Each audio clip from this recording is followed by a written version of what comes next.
Bem, irmãos, depois desse momento aí de oração, passemos agora para a exposição da palavra de Deus, lá em 1 Pedro, capítulo 1, verso 22 ao verso 25. Pela graça de Deus, a gente termina hoje o capítulo 1. E conforme eu falei no início, né, vai ser pela graça de Deus mesmo, porque estou gripado, esse clima aqui seco me destruiu hoje, me arrebentou. Eu estou com a garganta doendo, dor de cabeça, nariz meio esquisito. Mas, enfim, a gente vai levando. Eu vou me acostumando com esse clima goiano aqui. Mas, com a graça de Deus, a gente vai terminar hoje, se Deus quiser, né? 1 Pedro, capítulo 1, verso 22 ao verso 25, diz assim: Tendo purificado a vossa alma pela vossa obediência à verdade, tendo em vista o amor fraternal não fingido, amai-vos de coração, uns aos outros ardentemente, pois fostes regenerados, não de semente corruptível, mas de incorruptível, mediante a palavra de Deus, a qual vive e é permanente. Pois toda a carne é como a erva, e toda a sua glória, como a flor da erva. Seca-se a erva e cai a sua flor. A palavra do Senhor, porém, permanece eternamente. Ora, esta é a palavra que vos foi evangelizada. Deus Santo, mais uma vez, estamos aqui diante da Tua soberana palavra, pedindo para que o Senhor fale e honre a Tua palavra acima de todas as coisas aqui. Ajude-me a pregar com sabedoria, clareza e fidelidade à Escritura. E ajude também aqueles que estão ouvindo, para que possam reter aquilo que o Espírito Santo diz à igreja. Em nome de Jesus. Amém, amém. Irmãos, como eu falei, né, com a graça de Deus, a gente hoje termina o capítulo 1, vendo a principal das evidências de uma pessoa cristã. A gente tem caminhado aí, verso a verso, vendo o apóstolo Pedro, né, falando aqueles irmãos que estavam sofrendo, e o foco hoje é o amor fraternal, como uma evidência de que as pessoas são cristãs, né? De que aqueles irmãos ali poderiam se dizer cristãos, o amor entre os irmãos. Mas antes quero trazer à memória que Pedro escreve essa carta para uma igreja sofredora. A gente não pode esquecer isso de vista em nenhum momento.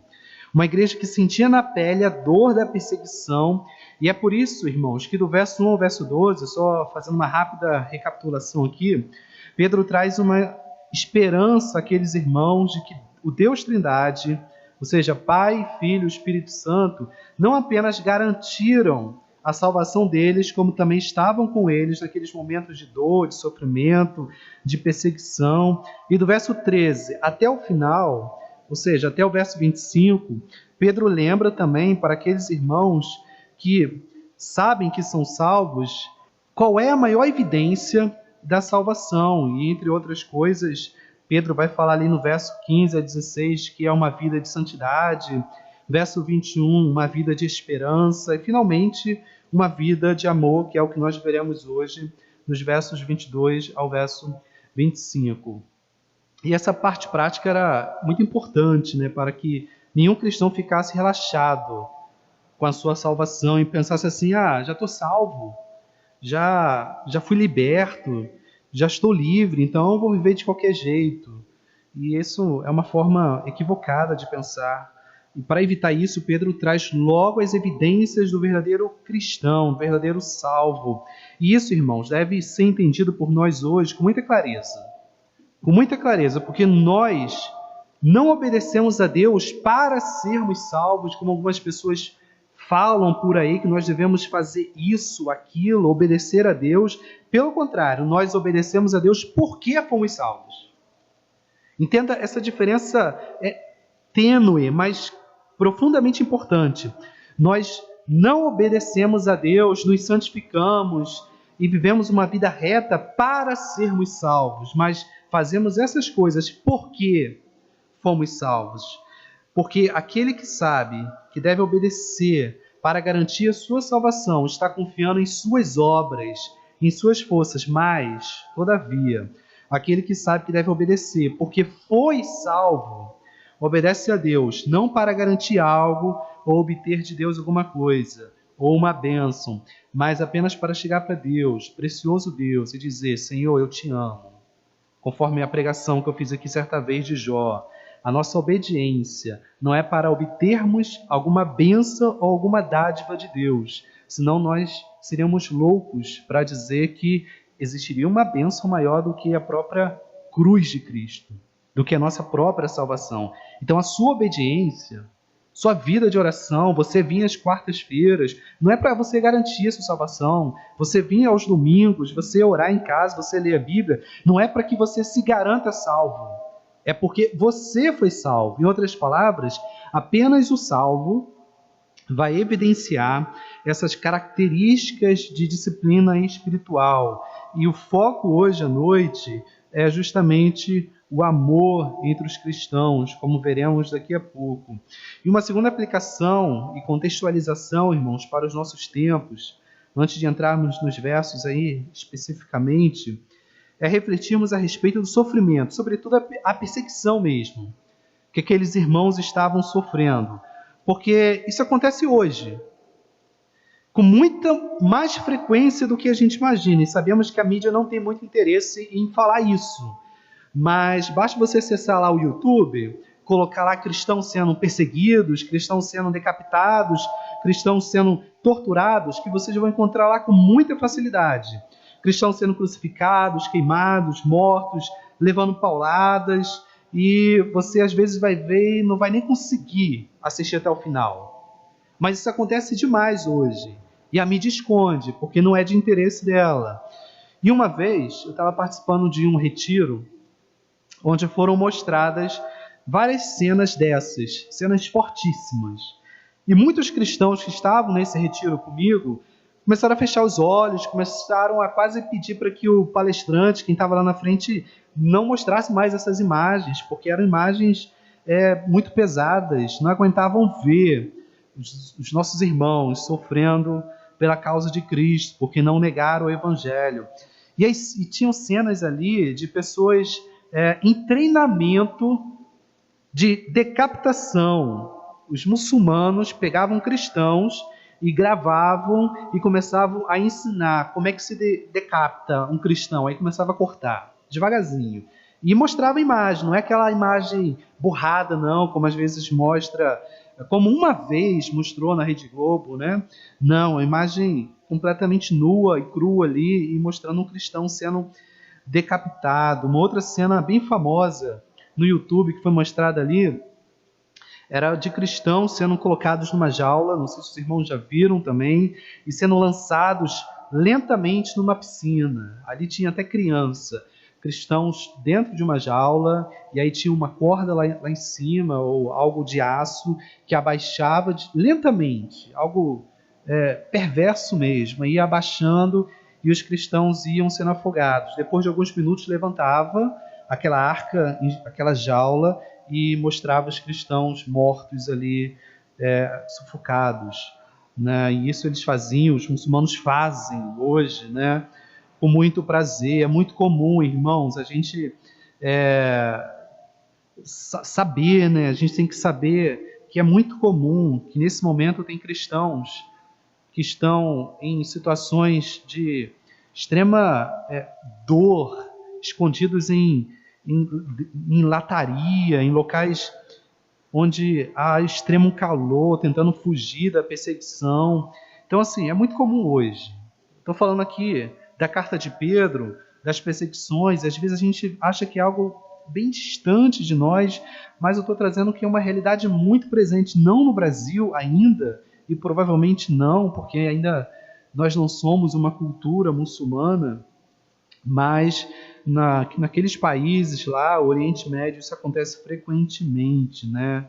E é muito fácil você encontrar, basta você olhar no YouTube. Se você, como cristão, tiver sangue frio para ver seus irmãos morrerem. Mas, irmãos, por que eu estou falando isso? Sabe o que mais me chocou? O que mais me deixou impressionado? Não foi a mesma coisa que fez com que as outras pessoas que estavam no retiro ficaram impressionadas.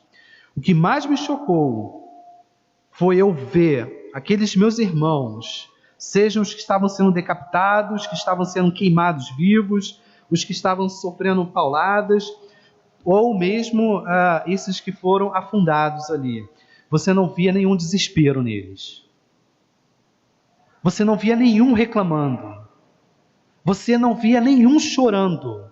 Nenhum. E aí você olha assim e pensa, como é que isso pode acontecer? Como é que é possível pessoas estarem diante de uma decapitação e ficar completamente tranquila? A gente olha assim e acha que é algo inacreditável, né? Semblante de perfeita paz. Aquilo que é descrito por Pedro no verso 8 desse capítulo 1, mostrando uma alegria indizível. Aquilo que os próprios homens que estavam decapitando não conseguiam entender por que esses cristãos sofrem, morrem assim, em amor ao seu Deus, e não reclamam, não murmuram, mas agradecem. Muitos deles morrem cantando, louvando ao Senhor.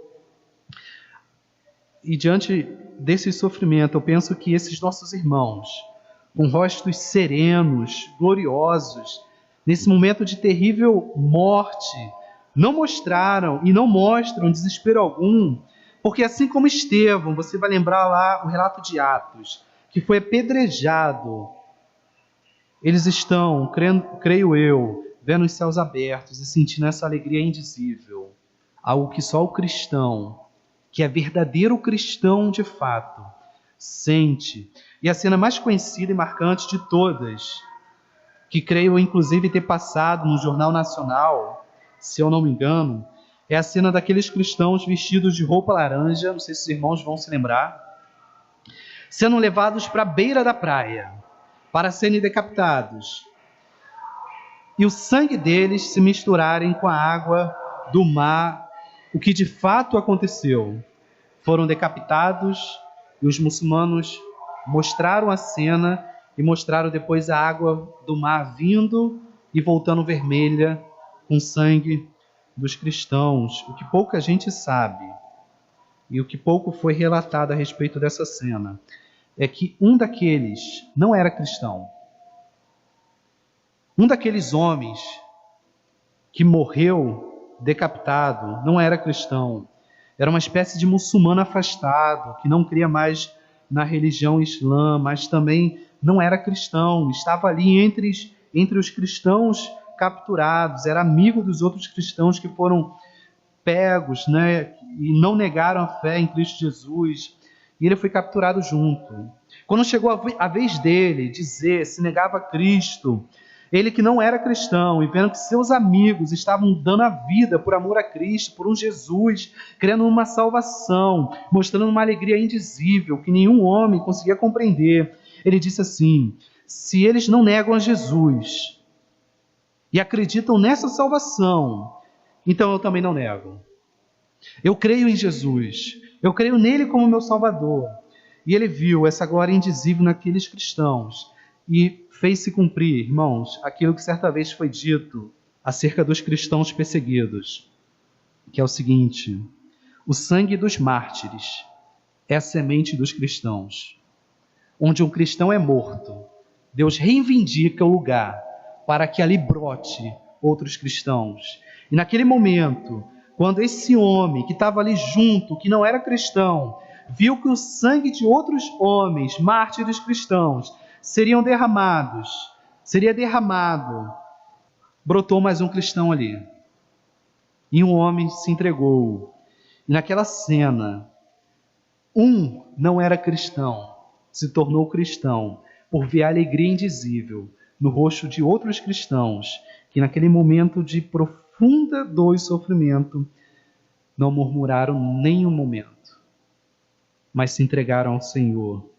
E assim sempre vai sendo, pois onde um sangue de um cristão é derramado, Deus reivindica esse lugar como um local de honra, onde é digno que surjam outros cristãos. Nesse caso específico, a alegria indizível estampada no rosto daqueles cristãos e o sangue que ainda seria derramado foram a semente para nascer mais um cristão minutos antes da sua própria morte. E ele foi decapitado também. E a pergunta que eu faço a você nessa noite, a pergunta que eu faço para você: Qual é a semente que o seu sofrimento tem plantado?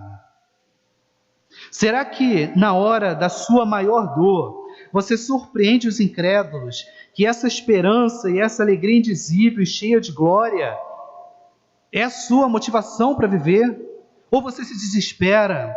Ou será que na hora da dor você chora, você fala, cadê meu Deus? A gente não experimenta, irmãos, nem 1% desse sofrimento. A gente não está nem próximo de ser decapitado, de ser espancado, de ser torturado, nem um pouco. Nosso sofrimento é tão mínimo. E às vezes a gente mostra tão desespero. Com algumas doenças, com algumas tragédias, com algumas perdas de bens materiais, perda de emprego, perda de entes queridos. E a gente se desespera. O que a gente está dizendo ao mundo? A gente está dizendo muito a respeito de quem é o nosso Deus, dependendo da forma como nós nos comportamos na hora do sofrimento. Quer uma motivação para você saber viver diante da dor? Vá para o YouTube, veja como os nossos irmãos dignos sofriam e morriam de fato por amor ao Evangelho. E aí olhe para a sua dor e vê se compara o que você sente aqui no Ocidente, sem nenhuma perseguição, e como que você reage diante do seu sofrimento. Irmãos, o mundo está precisando ver cristãos que na hora da dor mantêm seus olhos fixados e seus olhos abertos na glória de Cristo. Assim como Estevão viu o Cristo glorioso naquele momento que estava sendo apedrejado. Você não é apedrejado, mas você tem as suas pedras. E nesse momento em que você está recebendo as suas pedras, será que você se comporta como Estevão? Olha para os céus e contempla a glória de Cristo? Ou você olha para a sua dor e pergunta, será que Deus de fato existe? Se esqueceu de mim? Por que Ele permite isso acontecer na minha vida? Então, o que a gente pergunta diante da dor mostra muito quem nós somos, quem de fato nós somos. Então pensa nisso, irmãos. Verso 22 diz assim: tendo purificado a vossa alma pela vossa obediência à verdade, tendo em vista o amor fraternal, não fingido, amai-vos de coração uns aos outros ardentemente. Bem, irmãos, temos que ter cuidado aqui com uma coisa muito importante. Porque se nós lermos essa primeira parte do verso, sem o início do verso 23, a gente vai entender errado. Pois veja a primeira parte, diz assim: tendo purificado a vossa alma pela vossa obediência à verdade.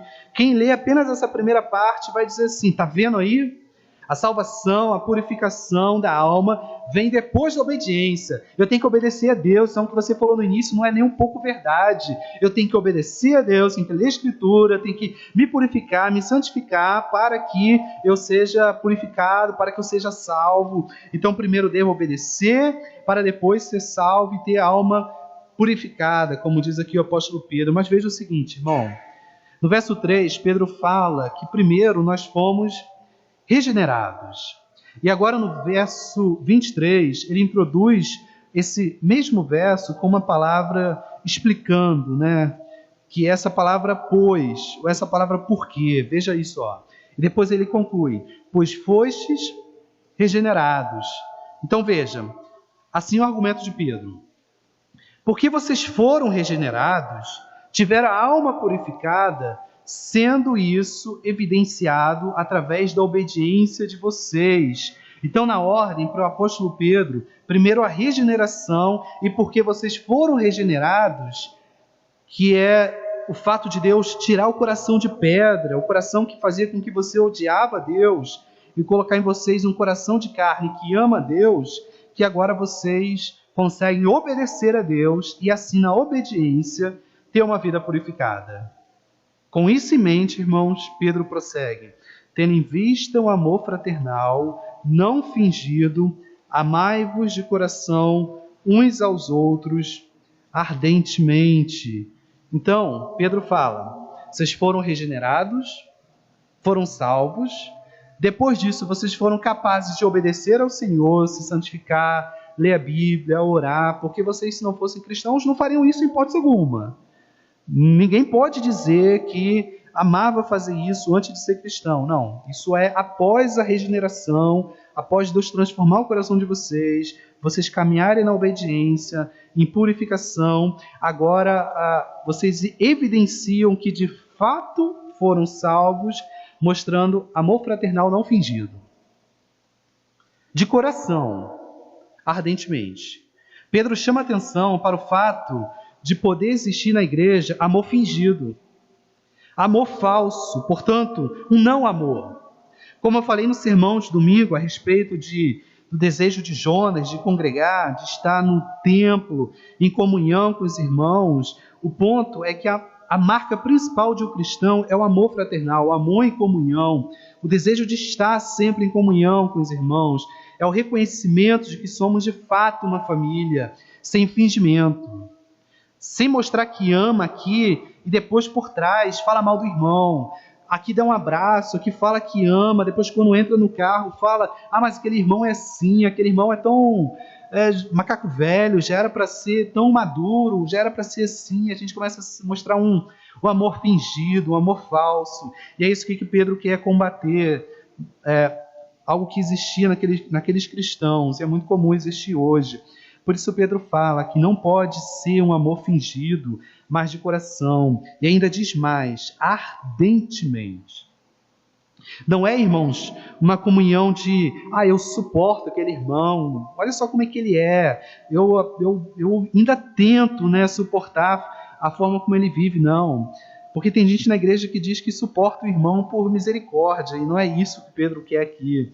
Ele quer um amor fraternal, de coração, não de suporte, e mais, ele vai mais profundo, ardentemente. Um amor que vocês mostram ardência, desejo profundo, pois somos uma família, comprado pelo mesmo sangue. E é esse o argumento de Pedro, como eu já adiantei no verso 23, porque vocês foram regenerados juntos, não de semente corruptível, mas de incorruptível, mediante a palavra de Deus, a qual vive e é permanente, ou seja, um preço foi pago, um preço valioso, e o preço comprou todos vocês da mesma forma. Eu não tive que pagar mais por fulano e menos por ciclano, em hipótese alguma. Todos foram comprados pelo mesmo preço, todos foram feitos famílias de Deus. Então, como é que vocês ousam dizer que amam mais uns do que os outros? Então, Pedro traz isso de forma muito importante, que o amor entre os irmãos deve ser fraternal, de coração e ardente, porque foi derramado um precioso sangue, como diz a canção, para que sejamos um. Para que sejamos um.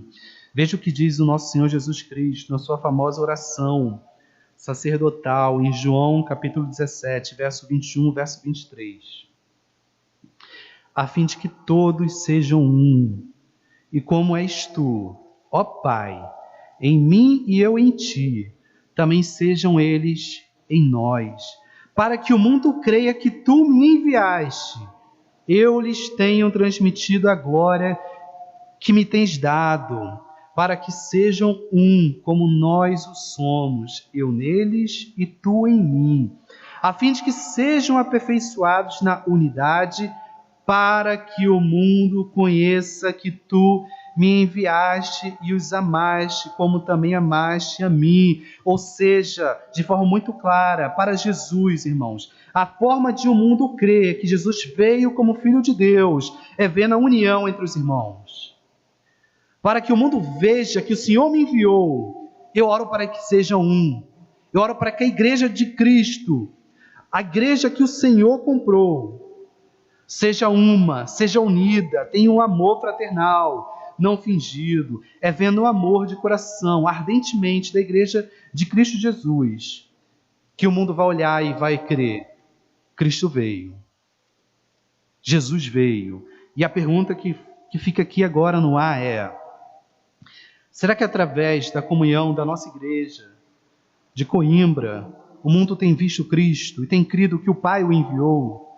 Será que tem visto em nós esse amor não fingido, esse amor de coração, esse amor ardente?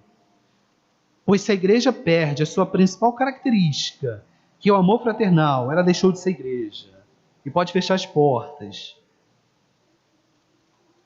Verso 24, verso 25, para a gente caminhar para o fim. Diz assim: pois toda carne é como a erva, e toda a sua glória é como a flor da erva. Seca-se a erva e cai a sua flor. A palavra do Senhor, porém, permanece eternamente. Ora, esta é a palavra que vos foi evangelizada. Aqui Pedro coloca em contraste, irmãos, aquilo que é passageiro com aquilo que é eterno. Verso 24, que é uma citação de Isaías, capítulo 40, do verso 6 a 8, que também foi citada por Tiago, no capítulo 1, verso 10 a 11, Pedro fala que a vida de todo homem aqui é passageira. Todos nós estamos destinados à morte. Nossas melhores glórias aqui murcham, se perdem. Nossos melhores diplomas não têm valor algum comparado com aquilo que é eterno.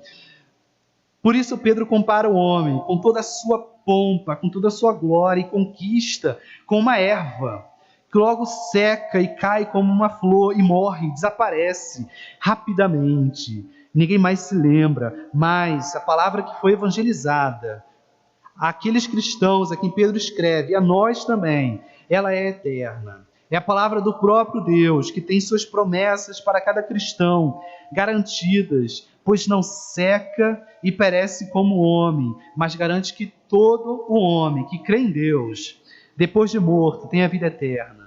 E é essa palavra da verdade, irmãos, que levou esperança àqueles cristãos em perseguição, e hoje aqui traz esperança para nós também, diante das nossas dores e sofrimento. Meu desejo, irmão, finalizando o capítulo 1, é que Deus te dê força e cada vez mais esperança nesse Deus da palavra eterna. Que você tire de vez, se há, toda a força que há em ti, nas suas glórias, nas suas conquistas, nos seus diplomas, nos seus status, porque essas coisas murcham, desaparecem, somem rapidamente, como uma flor que logo morre. Mas coloque toda a sua esperança na palavra eterna, numa palavra que dura para sempre, que você possa chocar o mundo com sua alegria diante da perseguição, diante da dor, diante do sofrimento, que as pessoas possam olhar para você e ver essa alegria indizível e possam perguntar, como é que você vive assim? Qual é a resposta para você se comportar assim diante do que você está passando?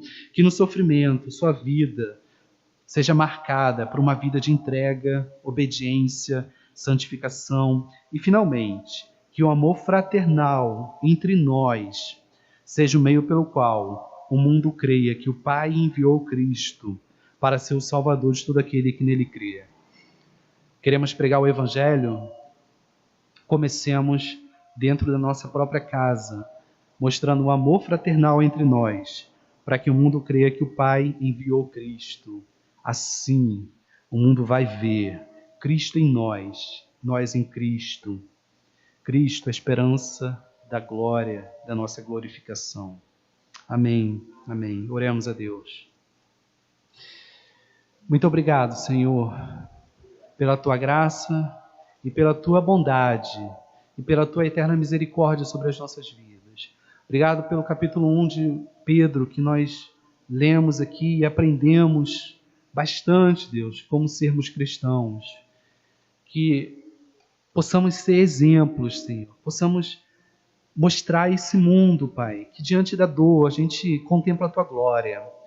Que diante da dificuldade, Deus, a gente busca consolo no irmão, a gente busca esse amor fraternal, não fingido, ardente, de coração, que a gente busca amar, Deus, os nossos irmãos, que a gente busca ser uma igreja que mostra que Cristo veio, que o Pai o enviou.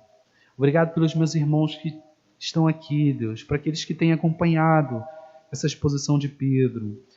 Obrigado, Deus, por essa igreja de Coimbra, que o Senhor continue abençoando cada irmão, continua dando crescimento espiritual a todos nós, Deus, e que a Tua palavra possa prosperar, Deus. Assim eu oro agradecido, em nome do Senhor Jesus Cristo. Amém, amém.